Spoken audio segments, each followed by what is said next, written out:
अपने देश को बेशुमार प्यार करने वाले महान शख्स विपिन रावत 8 दिसंबर 2021 को हम सबको छोड़कर चले गए। उन्हें लिखने का बहुत शौक था।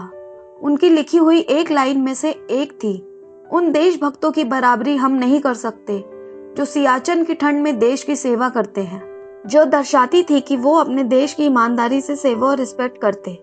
विपिन रावत का जन्म 16 मार्च 1958 को देहरादून में हुआ। विपिन रावत के पिताजी LS रावत भी फौज में थे और उन्हें लेफ्टिनेंट जनरल LS रावत के नाम से पहचाना जाता था। विपिन का बचपन फौजियों के बीच ही बीता। उन्होंने अपनी प्राइमरी एजुकेशन शिमला के सेंट एडवर्ड स्कूल से करी। उसके बाद उन्होंने इंडियन मिलिट्री एकेडमी में एडमिशन लिया और देहरादून चले आए। यहाँ उनकी परफॉर्मेंस को देखते हुए उन्हें पहला सम्मान पत्र मिला जो सॉर्ड ऑफ ऑनर था।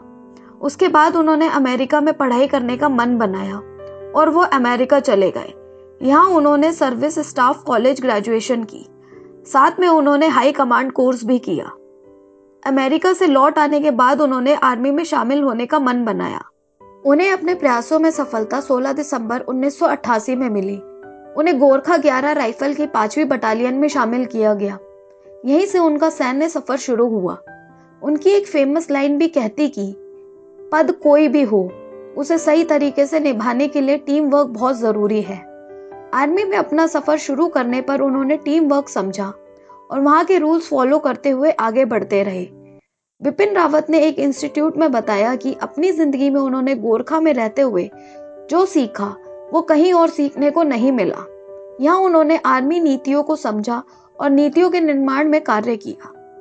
गोरखा में रहते हुए उन्होंने आर्मी की अनेक जैसे GOCC, southern command, IMA Dehradun, military operations directorate में लॉजिस्टिक स्टाफ ऑफिसर के पद पर भी काम किया। विपिन रावत ने भारत में ही नहीं, अंतर्राष्ट्रीय स्तर पर भी सेवाएं दी हैं। वे चिंगॉय के UN मिशन के भागीदार थे और उसी वक्त उन्हें अंतर्राष्ट्रीय स्तर पर सेवाएं देने का मौका मिला था, जहां उन्होंने 7000 लोगों की जान बचाई थी। विपिन रावत जी को सेना में रहते हुए सेना में अनेक तरह के पुरस्कार भी मिले हैं। उन्हें युद्ध नीति को सीखते हुए अपने कौशल का सही इस्तेमाल करते हुए आर्मी में अनेक मेडल प्राप्त किए। उनके 37 साल के आर्मी करियर में इन्हें कई अनेक अवार्ड मिले और उन सभी की लिस्ट बनाना संभव नहीं है। विपिन रावत जी का सेना का प्रमुख बनाया गया। उन्हें 31 दिसंबर 2016 को दलबीर सिंह सुहाग का उत्तराधिकारी बनाया गया। यह पद विपिन रावत के जीवन का अहम पद था। इस पद पर आने के बाद उन्हें पूरे भारत में एक खास पहचान मिली और वे भारतीय सेना के 27वें प्रमुख बने। उन्होंने इस पद की कमान 1 जनवरी 2017 को संभाली थी।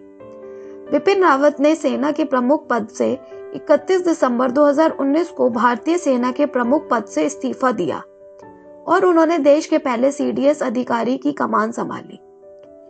यह पहले वो इंसान है जिसे भारतीय CDS अधिकारी बनाया गया है। पर 8 दिसंबर का दिन भारत के देशवासियों के लिए बहुत दुखदायक रहा, क्योंकि उसी दिन विपिन रावत जी का देहांत हुआ। वह अपनी पत्नी के साथ हेलीकॉप्टर में थे। तमिलनाडु के कुन्नूर के पास उनका हेलीकॉप्टर अचानक से क्रैश हो गया, जिसके चलते वह व उनकी पत्नी दोनों की मृत्यु हो गई। इस हेलीकॉप्टर में विपिन रावत और उनकी पत्नी सहित 14 लोग मौजूद थे, जिनमें से 13 लोगों की मौत हो चुकी है। एक ग्रुप कैप्टन वरुण सिंह गंभीर रूप से घायल हुआ है, जिसे हॉस्पिटल में भर्ती कराया गया है। जनरल विपिन रावत ने अपने जीवन में हर कार्य को बड़ी ही बारीकी के साथ संपन्न किया। विपिन रावत ने आर्मी की नीतियों को सफलतापूर्वक समझा। इसके अलावा विपिन रावत ने अपने जीवन में आर्मी के लिए नीति निर्माण करने का कार्य भी किया, जिसके लिए उन्हें कई महत्वपूर्ण पुरस्कार से सम्मानित भी किया गया, जिनमें से कुछ थे युद्ध सेवा पदक, सेना मेडल, डिस्टिंग्विश सर्विस मेडल। देश के लिए महत्वपूर्ण कार्य करने के लिए उन्हें हमेशा याद किया जाएगा। हमारी तरफ से जनरल विपिन रावत को श्रद्धांजलि। ओम शांति। अगर आपको ये वीडियो पसंद आई तो हमारे चैनल मोटिवेशन ड्राइव को सब्सक्राइब कीजिए और अपने फ्रेंड्स के साथ शेयर कीजिए और कमेंट करके बताइए नेक्स्ट वीडियो आपको किस टॉपिक पर चाहिए। Thank you.